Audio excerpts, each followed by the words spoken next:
27, versículos 1 e 2. Deus tenha misericórdia de nós e nos abençoe, e faça resplandecer o seu rosto sobre nós, para que se conheça na terra o teu caminho e em todas as nações a tua salvação. Amém. Eu agradeço a Deus a feliz oportunidade que tenho de estar com todos vocês. Estamos iniciando uma programação especial. Lamentamos porque estamos tendo uma concorrência aí com a festa do boi, não é assim? E muitos irmãos foram impedidos de chegar aqui diante daquele movimento. Mas nós nos reunimos e eu creio que eles vão nos acompanhar através da internet. E a todos aqueles que estão conectados, que estão nos acompanhando, queremos também deixar com todos eles as nossas calorosas saudações, rogando as preciosas bênçãos de Deus para as nossas vidas. Amém?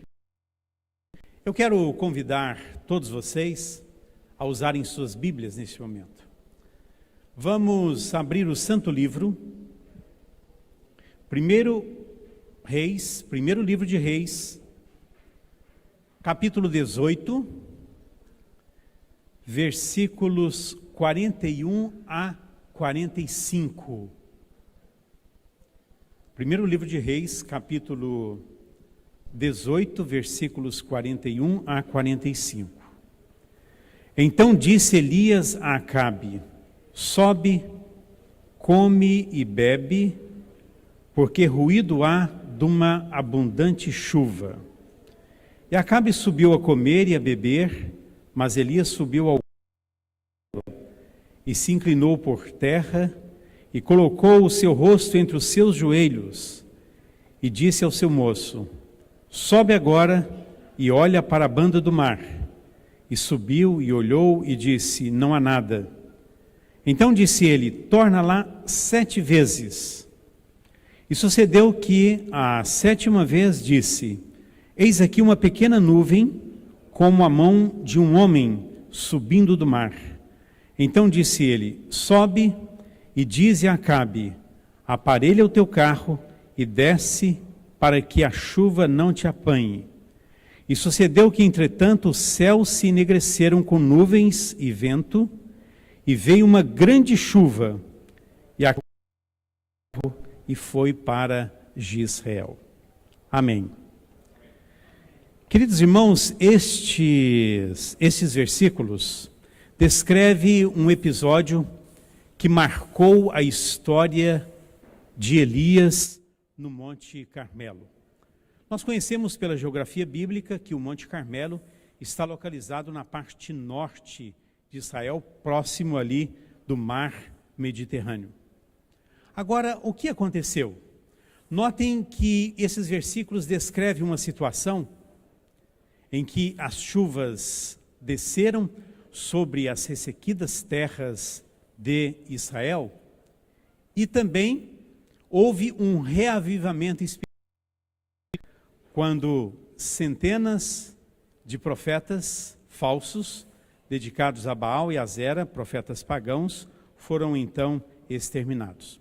Agora vamos conhecer um pouco deste contexto para entendermos de fato o que aconteceu ali no Monte Carmelo. Acabe era o rei de Israel. Eu creio que quase todos aqui já leram pelo menos um pouco da biografia de Acabe. Infelizmente, ele aparece como um ímpio rei. Acontece que Acabe casou-se com Jezabel. Jezabel era filha de Etibaal. Etibaal era sacerdote e rei dos Sidônios. Então, quando ela casou-se com Acabe, ela trouxe para as terras de Israel um séquito formado por 850 sacerdotisas e sacerdotes pagãos que passaram a ensinar a Israel o culto dedicado a Baal. De uma maneira muito rápida, a adoração do Deus de Israel foi agora sendo suprimida, foi suplantada pela adoração de Baal. E praticamente quase todo Israel passou a adorar Baal. Quando Israel vivia neste contexto, aparece um homem no cenário profético, no cenário ali de Israel, um grande profeta de Deus, chamado Elias, mas até então praticamente desconhecido. Elias dirige-se a Acabe, se apresenta diante do rei, primeiro livro de Reis, capítulo 17, versículos 1 e 2. Então Elias, o tisbita, dos moradores de Gileade, disse a Acabe: vive o Senhor, Deus de Israel, perante cuja face estou, que nesses anos nem orvalho nem chuva haverá, senão segundo a minha palavra. E depois veio a ele a palavra do Senhor, dizendo, versículo 3, ir daqui e vira-te para o oriente, e esconde-te junto ao ribeiro de Querite, que está diante do Jordão. Elias, o tesbita, da região de Gileade. Elias apareceu ali naquele contexto, naquele cenário desolador, no contexto espiritual. E Elias vindo ali de Gileade, e a palavra Gileade quer dizer o monte do testemunho, então era um território montanhoso ali ao oriente de Israel, era a localização de Gileade. Ele se apresenta diante de Acabe e agora profetiza a respeito de uma sequidão que deveria assolar as terras de Israel. Ele disse, nem chuva vai cair, e nem mais o quê? Nem chuva, nem orvalho vai cair. E o que aconteceu? O que sucedeu diante da palavra profética do grande Elias? O que aconteceu? Não choveu. E nem sequer caiu o orvalho. Por quanto? 3 anos e meio. Agora imagine só, 3 anos e meio, em que os israelitas olhavam para os céus que tinham uma coloração de bronze. Não havia chuva e nem orvalho. Então, o pasto secou-se, o que mais? As árvores, as fontes de água também foram secando, os rios, os animais começaram a morrer, e esta situação desoladora permaneceu ali na história de Israel por 3 anos e meio. E o que fez o rei? Saiu à procura de Elias, mas Elias estava sob os cuidados de Deus. Passaram-se 3 anos e meio. Israel estava vivendo uma miséria tremenda. E agora Elias recebe a ordem do Senhor. Vai ao encontro de Acabe. E Elias foi. Elias estava sendo procurado, não só em Israel, como também nas nações vizinhas. E quando Obadias encontrou-se com Elias, Elias disse, olha, anuncia ao teu Senhor que eu estou aqui. Ele disse, não posso fazer isto. Ele está à tua procura, ele vai te matar. Eu tenho uma mensagem para o seu rei. E quando Acabe veio e olhou para Elias, o que Acabe disse para Elias? És tu o perturbador de Israel? E o que Elias respondeu? Eu não, mas a tua casa sim. Acontece que eles cultuavam Baal, o deus Sol, que segundo eles tinha poder para controlar os elementos da natureza. E a idolatria se propagou ali nas terras de Israel. Portanto, veio aquela sequidão tremenda, em que não houve nem orvalho nem chuva, e Deus mostrou que aquele Deus, o Deus adorando Baal, era impotente diante do poder do grande Deus. E agora Elias fez um desafio. Qual foi o desafio de Elias? Falou, vamos nos encontrar. Aonde? No Monte Carmelo. Agora, Acabe, você leva consigo o séquito dos seus sacerdotes e das suas sacerdotisas. Era um número de 850. Então vamos ao Monte Carmelo. E o povo foi convocado também para o Monte Carmelo. Imagina, aquele seria um encontro decisivo. E ali estava Elias, estava a hoste de Israel, e também os Baal e Azera estavam ali. Mas eles não imaginavam que Elias ia propor para eles um desafio tremendo. Ele disse: a questão agora é esta: nós vamos oferecer um sacrifício. Vocês vão oferecer um sacrifício a Baal, seu Deus, e eu vou oferecer um sacrifício ao meu Deus. E acontece que o Deus que responder diante da oferta com fogo, esse é o Deus verdadeiro. Agora imaginem como foi a reação, o impacto que isto causou com os profetas de Baal. E Elias deixou que eles começassem primeiro a sua cerimônia. E ali Elias estava de olho, atencioso. E eles começaram, gritaram, clamaram por Baal, e Baal não respondeu. E Elias disse: olha, vocês devem clamar mais forte. Por acaso ele esteja dormindo, descansando? E eles foram clamando, até o momento em que não havia mais tempo e nem oportunidade para clamar ao seu Deus. E tudo isso seria inútil. Mas Elias estava com os olhos fixos ali. E agora passou-se o tempo e Baal não respondeu com fogo. Baal não é Deus. O que fez Elias? Segundo o relato do livro de 1 Reis, capítulo 18, a palavra de Deus nos diz que Elias, capítulo 18, versículo 29.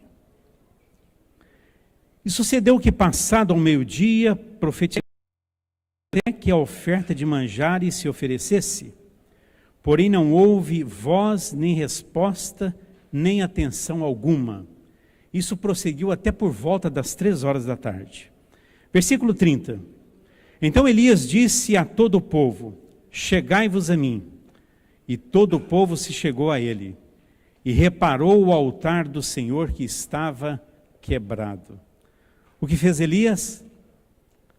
Reparou o altar do Senhor que estava quebrado. O altar quebrado era o reflexo da religião decadente de Israel. O altar quebrado era um testemunho de que os israelitas haviam abandonado a adoração do verdadeiro Deus. Então Elias agora restaurou o altar. Elias preparou ali a lenha e antes que oferecesse o animal em holocausto, pediu que fosse molhado. E eles molharam com água o animal, a lenha, as pedras. E fizeram isto por uma vez, por 2 vezes. E Elias disse: não, mais uma vez. Para descartar qualquer possibilidade de alguém conjecturar-se de que Elias havia feito alguma coisa ali para colocar um fogo natural no altar. Era impossível. Mas o fogo divino não depende da qualidade do altar. Não depende se é com lenha, se é com pedra, se está molhado, se está seco, porque o fogo divino vem do céu. Mas ali todos assistiam àquela cena, e os profetas de Baal também. E agora Elias humildemente ora a Deus e pede a manifestação do seu poder. E Deus responde à oração de Elias.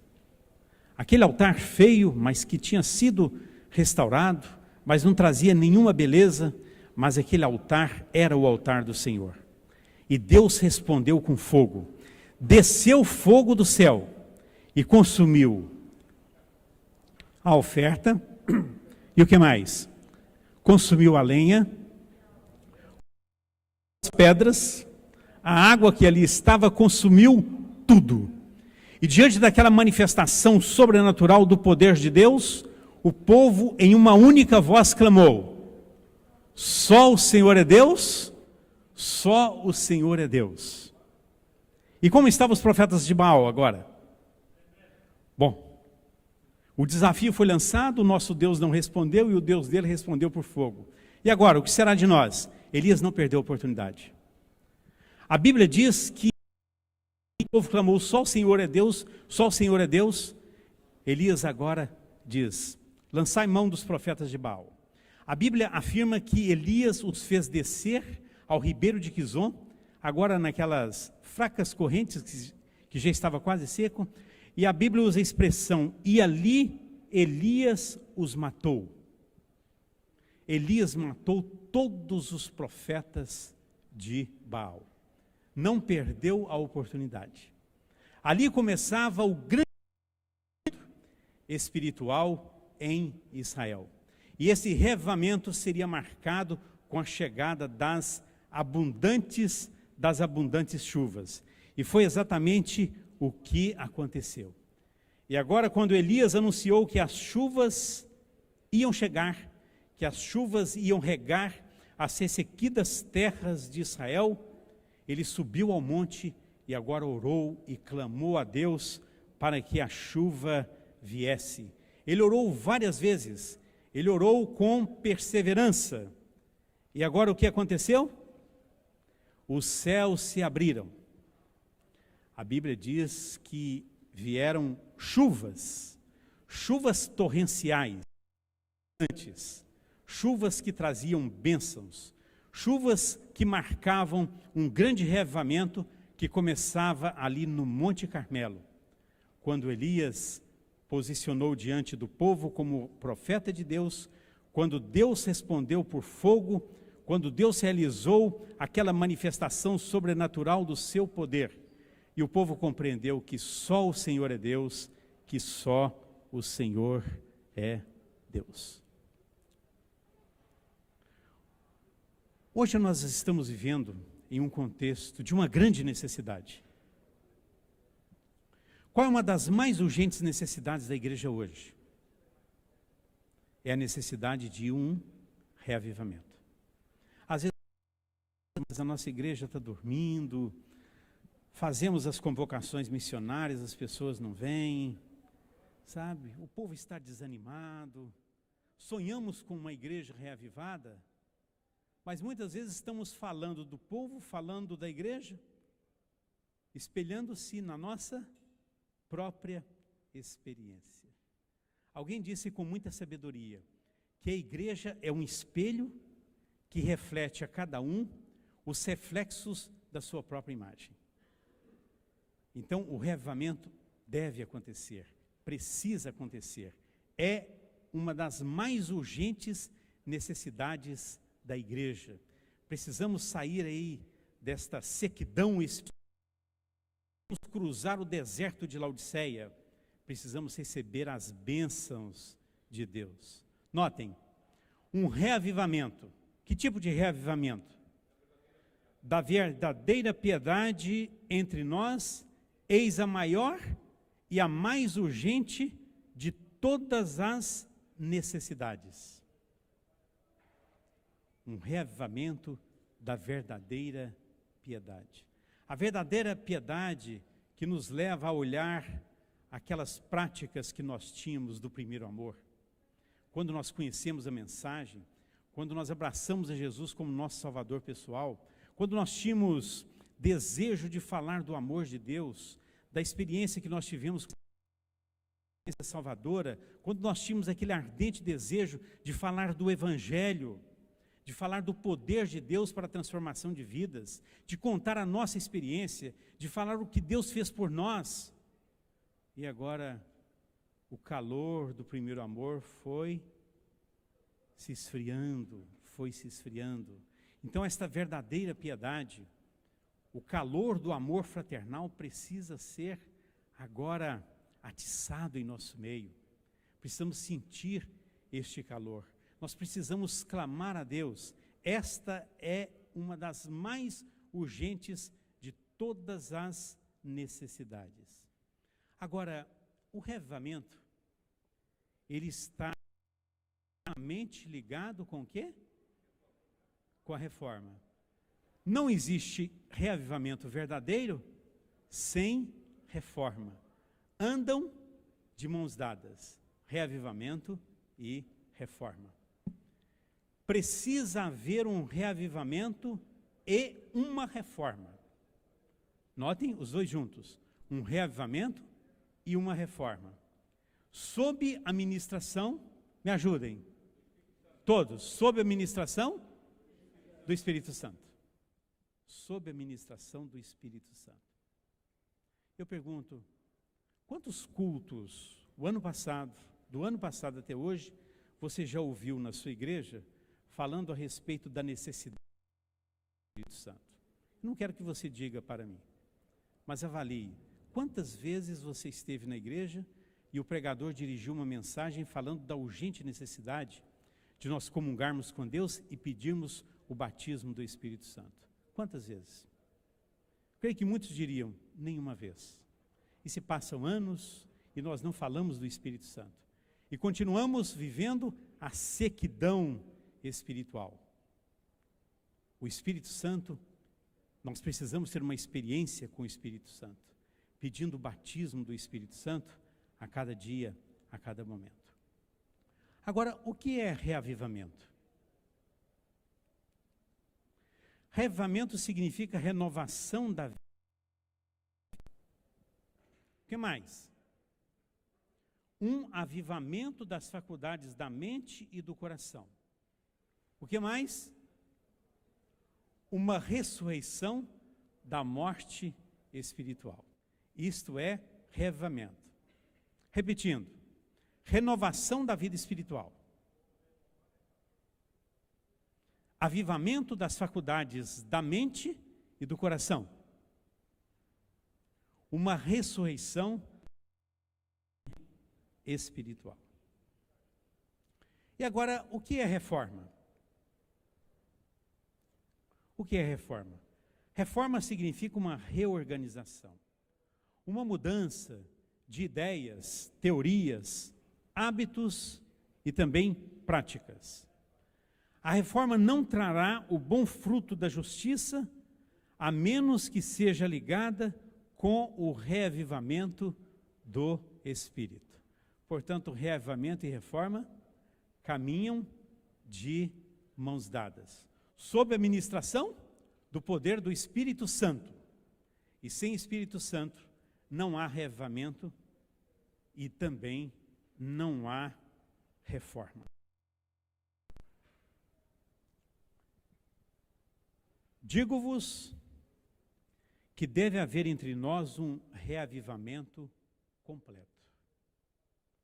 Tem de haver um ministério convertido. Notem que o reavivamento e a reforma começam onde? Entre o ministério. Mas só entre o ministério? Não. Entre o povo, entre a igreja. Precisa haver confissões, arrependimento e também conversões. Muitos que estão pregando a palavra necessitam da graça transformadora de Cristo no coração. Permitir que coisa alguma os impeça de fazerem uma obra cabal e esmerada antes que seja para sempre demasiado tarde. O reavivamento começa no coração de cada um. O reavivamento começa na sua vida. O reavivamento será sentido na sua casa. O reavivamento terá um reflexo na igreja. Um grande pregador comentava a respeito de uma obra de reavivamento. Ele era um grande pregador, mas ele percebia que a sua igreja estava cada vez mais fria na vida espiritual. E ele percebeu que as pessoas vinham como se viesse a um clube, as pessoas vinham para um encontro social, estavam se distanciando daquele apego à revelação divina, à comunhão com o Senhor. Então ele foi ao encontro de um velho pastor. Aquele pastor já bem ancião, já com a sua idade já bem avançada, mas foi um irmão que liderou aquela igreja, e aquela igreja foi marcada por grandes reavivamentos espirituais. Aí ele foi naquela visita, e comentou com a sua igreja, e perguntou ao idoso pastor: escuta, o que eu posso fazer para reavivar a minha igreja? Aí ele falou: é muito simples. Você vai ao seu escritório, você faz um círculo no chão, você dobra os seus joelhos ali, você confessa a sua incredulidade, você confessa os seus deslizes em relação ao conhecimento da palavra que você tem, você pede perdão a Deus, você suplica o batismo do Espírito Santo, você se entrega nas mãos do Senhor. Aí eu digo para você, naquele momento vai iniciar o reavivamento da sua igreja. Inicia o reavivamento da igreja na sua vida, na sua comunhão com Deus, na sua experiência com o Senhor. Reavivamento e reforma devem efetuar a obra que lhes é designada e no realizá-la precisam fundir-se. E agora, é necessário, importante e indispensável seguir os passos do reavivamento. Precisamos seguir os passos do reavivamento. E perguntamos, que passos são esses? Que passos são esses que marcam então o reavivamento? A saber, os que Elias seguiu. O que Elias fez? Restaurou o altar do Senhor. O que nós precisamos fazer em nossas casas? Restaurar o altar do Senhor. Restaurar a adoração da família nos cultos devocionais da manhã e também nos cultos devocionais da tarde. A chama da religião precisa ser reavivada em nossos lares. Este é o primeiro passo do reavivamento. A restauração do altar em cada lar. O que fez Elias depois? Removeu o Baal. Será que nós não temos algum Baal escondido em nosso coração? Em nossa casa? O que pensam vocês? Imagine, você não tem um ídolo ali acariciado que você ainda não abriu mão dele? Tudo aquilo que impede a sua autêntica comunhão com Deus constitui um ídolo. Então os ídolos precisam ser agora removidos, como Elias removeu Baal. Passo seguinte, o que fez Elias? A Bíblia diz que Elias se humilhou diante de Deus, ele colocou as coisas ali numa atitude de humilhação diante do Senhor. Ali Elias orou a Deus, ali Elias confessou os seus pecados, Elias pediu a bênção, ele se humilhou diante do Senhor e Deus o exaltou. Nós precisamos estar diante do Senhor em humildade de coração, abrindo perante o nosso Deus o coração, o nosso como a um amigo, confessando também as nossas incredulidades. Outro elemento, uma genuína conversão. Uma genuína conversão é esperada de cada um. Quando Elias começou a orar, quando ele perseverou em oração, ele havia anunciado a chegada das chuvas, mas não havia nenhum sinal no céu. A Bíblia diz que ele orava fervorosamente e pedia que o seu moço observasse os céus. E ele foi ali uma vez e disse, olha, não tem nenhum sinal de chuva. Ele foi a segunda vez, ele foi a terceira vez, ele perseverou. Nós precisamos perseverar na nossa comunhão com Deus. Nós precisamos provar a genuína conversão. Cooperar com Deus. O que significa cooperar com Deus? Nós não seremos arrastados para o céu. Então nós precisamos cooperar no processo da nossa salvação, entregando a nossa vontade ao Senhor, entregando o nosso coração a Ele, permitindo que Ele realize aquela obra de transformação. Isto é cooperar com Deus no contexto da obediência, cooperar com Deus no contexto de viver a luz que nós temos. Essa experiência precisa fazer a diferença em nossa vida a cada dia. Pedir a bênção. Elias pediu a bênção. E o que aconteceu? E ele pediu e pediu com fé. Pediu a bênção. E a bênção chegou. Se nós seguirmos os passos do reavivamento, restaurando o altar do Senhor, removendo o Baal da nossa vida, humilhando-nos diante de Deus, provando a genuína e autêntica conversão, cooperando com Deus e pedindo a bênção, orando pelo batismo do Espírito Santo, podemos descansar tranquilos e seguros de que virá a chuva serôdia. Quando as igrejas se tornarem igrejas vivas e atuantes, quando a igreja provar o reavivamento e a reforma, o Espírito Santo será concedido em resposta ao seu sincero pedido. O que vai acontecer? As janelas do céu se abrirão para os aguaceiros da chuva serôdia. E com a manifestação do poder de Deus, com a manifestação do Espírito Santo em plenitude, participaremos do desfecho final da grande controvérsia entre o bem e o mal, do desfecho final da história deste mundo, na condição de um filho de Deus, revestido do poder do alto, proclamando a última mensagem de advertência. E quando o evangelho for pregado a todas as nações, em testemunho a todas as gentes, que vai culminar com o poder do Espírito Santo, com a chuva serôdia, o que vai acontecer? Jesus virá, Jesus se manifestará nas nuvens dos céus em poder e grande glória. Mas para que isso aconteça, é necessário seguirmos os passos para o reavivamento. Quantos, sinceramente, de coração, do reavivamento para receber o poder do Espírito Santo na chuva serôdia? Amém. Que Deus nos ajude, nos abençoe e que o propósito de Deus se cumpra em nossas vidas. Amém.